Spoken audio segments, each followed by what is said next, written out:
May bawang tayo, tsaka sibuyas, luya, siling haba, tsaka tanglad. Naglagay ako ng mantika sa ating lutuan. Unahin ko lagay yung sabay ko na naglagay yung sibuyas tsaka bawang. Yan.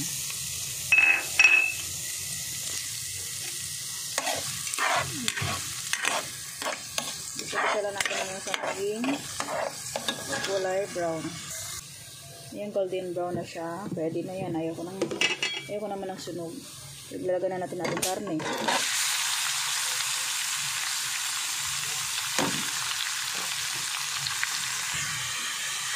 Alam niyo kung bakit maluluto ang aking karne. Alam niyo ano lulutuin ko. Kaya niya natin takpan natin. Luluto tayo ngayon ng dinuguan.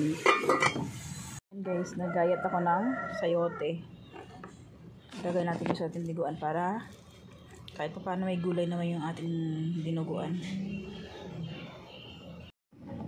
Dahil luto na yung ating dugo, malalaman mo naman pag luto na siya kasi hindi na siya malansa.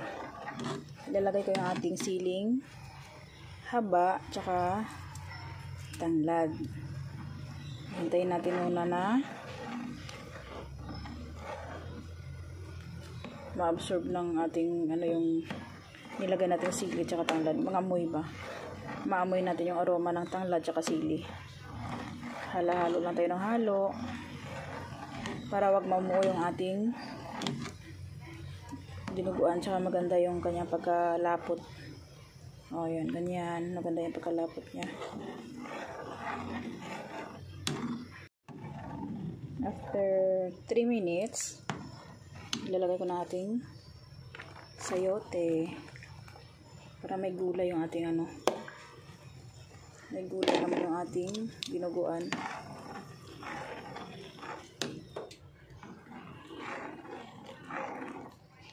Malapit na maluto, maglalagay ko na konting suka. Konting suka lang.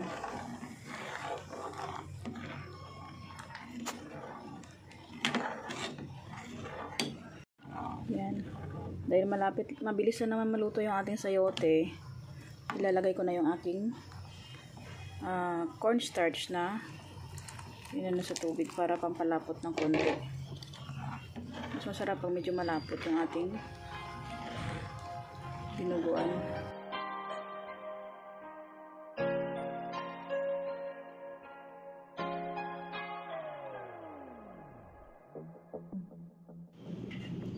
Yan guys, luto ng ating dinuguan.